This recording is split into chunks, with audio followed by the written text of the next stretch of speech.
Oi, pessoal. Muito bem, vamos aqui finalizar alguns aspectos da circulação sanguínea e já adianto a vocês que, a pedido de alguns alunos, eu fiz um resuminho, né, do sistema cardiovascular e então vocês terão disponíveis esse vídeo aqui e outro resumindo a fisiologia desse sistema. Muito bem, da circulação sanguínea nós já vimos a importância dela. Então, o sangue tem diversas finalidades no nosso corpo e é através da circulação que as nossas células recebem oxigênio, nutrientes, é através do sangue que são levados os hormônios para a regulação do corpo, defesas do nosso organismo, então circulam os anticorpos. Também a gente consegue levar os metabólitos para serem eliminados, além de ajudar na regulação da temperatura corporal. Então, a gente viu que o sangue tem muitas funções e para que as nossas células funcionem bem, elas têm que receber, então, esse sangue de maneira suficiente. Entre as substâncias que são transportadas, as que chamam mais atenção, que têm maior destaque, são os gases, oxigênio e gás carbônico, que são transportados ali ligados às nossas hemácias. Muito bem, a gente sabe que o sangue leva o oxigênio para os tecidos e os tecidos utilizam esse oxigênio mais os nutrientes para conseguir energia e liberam gás carbônico que tem que ser eliminado. Seguindo essa ideia, a gente pode dividir essa função da circulação, essa atividade do sistema circulatório, em dois processos. A circulação pulmonar, ou pequena circulação, e a circulação sistêmica, ou grande circulação. Então, no desenho aí representados, a gente tem essa divisão entre pequena e grande circulação, mostrando os caminhos entre o coração e o pulmão, depois entre o coração e o restante do organismo. Muito bem, então como que funciona? O sangue, ele vai sair rico em oxigênio, aqui do ventrículo esquerdo, pela artéria aorta, e vai ser distribuído para todo o organismo, trocando, deixando o oxigênio nas células e pegando o gás carbônico.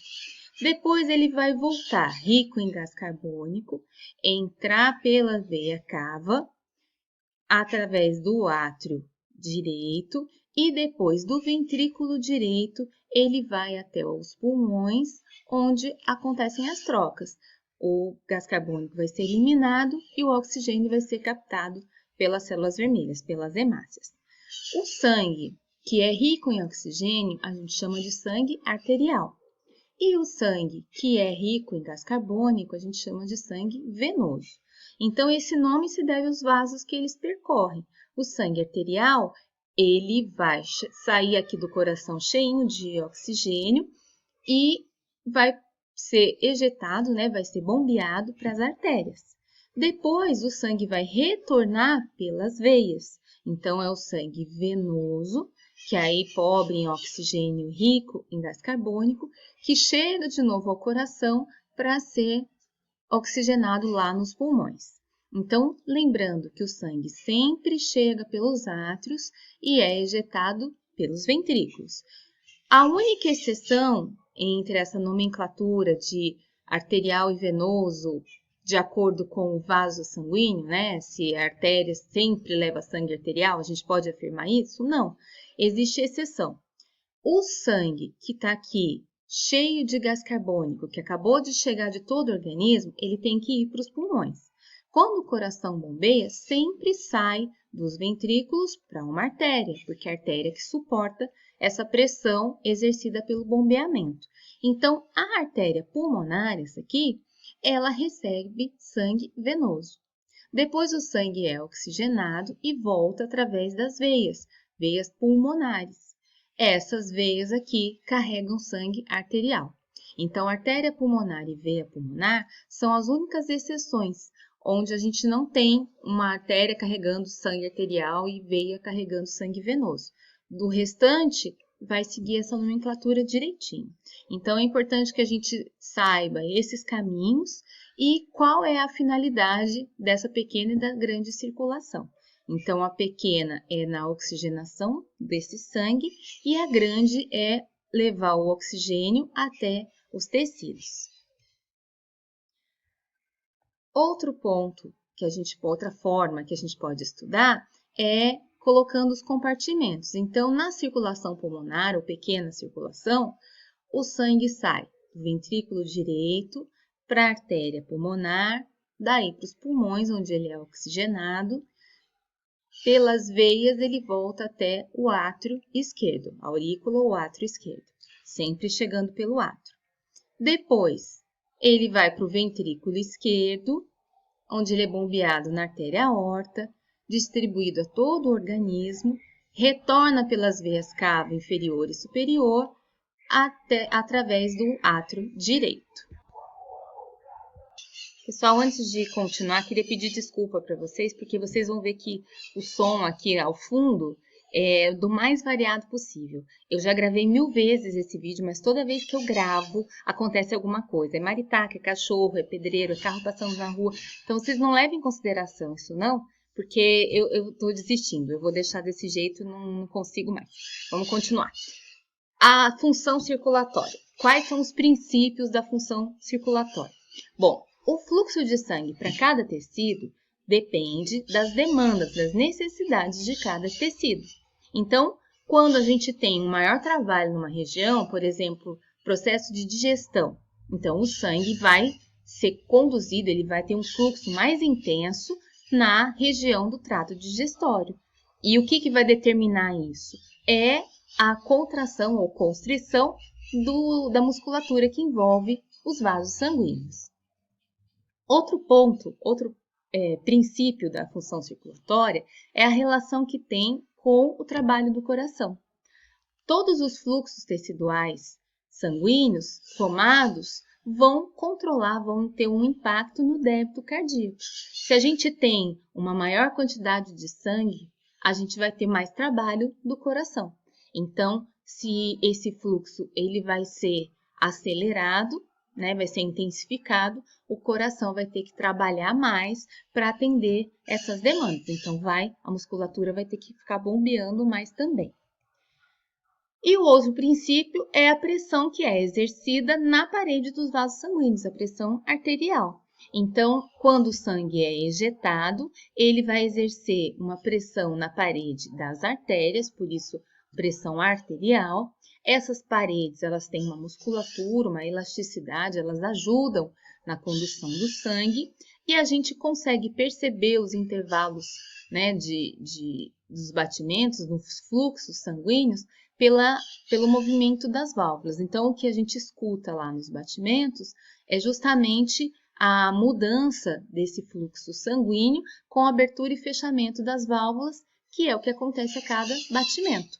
Então, na pressão, a gente tem a medida da força máxima exercida, que é na sístole, pressão sistólica, e depois a força mínima, que é no relaxamento, na diástole, a pressão diastólica, o valor considerado aí de média normal, 120 por 80 milímetros de mercúrio, ou como a gente costuma falar, pressão 12 por 8. Então, também vai depender do trabalho do coração e é influenciada pela resistência dos vasos. Esse fluxo sanguíneo, que vai fazer o sangue passar pelo vaso sanguíneo, vai ser essa diferença de pressão de uma extremidade para outra. Então, o sangue é bombeado numa extremidade, vai exercer pressão para que ele possa alcançar outra extremidade. Isso vai impulsionando o sangue. O vaso sanguíneo, ele vai oferecer uma resistência, um atrito à passagem do sangue. Então, isso a gente chama de resistência vascular. A resistência, ela é o resultado do atrito do endotélio, da parte de dentro ali do vaso sanguíneo. Então, é como se a gente pegasse uma mangueira, se eu comprimir a saída, eu tenho uma maior pressão. Se essa mangueira for muito rígida, não tiver elasticidade, eu tenho maior resistência vascular. Se ela tiver mais flexibilidade, eu tenho menor resistência vascular. Quanto maior a resistência, mais difícil para o sangue circular. Então, muitas doenças vasculares vêm do aumento da resistência vascular, por deposição de gordura, inflamação desse endotélio vascular, degeneração, endurecimento, né? Como é o caso tem a aterosclerose, arteriosclerose. Então, são doenças que modificam essa resistência vascular e isso dificulta a circulação e aumenta o trabalho do coração. Bom, uma alteração circulatória muito comum, muito conhecida, é demonstrada, né, visível, através das varizes. Então, esses vasinhos que a gente observa, eles na verdade são fruto do acúmulo de sangue, porque na hora de retornar o sangue aqui nas veias, a gente não tem esse trabalho muscular intenso, como nas artérias. O retorno, ele vai depender dessas válvulas se fecharem, para que o sangue consiga voltar até o coração. O que ajuda o retorno venoso é o trabalho da musculatura esquelética, então a atividade física, né, é muito importante para ajudar o retorno venoso, mas a integridade dessas válvulas também. Se elas estiverem deformadas, defeituosas, o sangue se acumula e a gente visualiza aí nas varizes. Então, existem diversas alterações circulatórias, mas elas vão estar relacionadas com um desses aspectos. Então, pode ser do coração, o trabalho dele, pode ser relacionado a essa resistência ou a característica do sangue que vai interferir, tá certo? Bom, obrigada pessoal, esse vídeo foi só mesmo para destacar sobre a circulação, né, essa diferença da pequena e da grande circulação, mas não deixem de conferir o resuminho, né, no outro vídeo, que engloba os outros aspectos também do sistema cardiovascular. E eu estou ali disponível, vocês podem mandar perguntas lá pelo fórum, se tiver alguma sugestão, se algum ponto não ficou bem esclarecido, é só me mandar uma mensagem e eu vou fazer o possível para atender a demanda de todo mundo, tá certo? Obrigada, gente, até a próxima.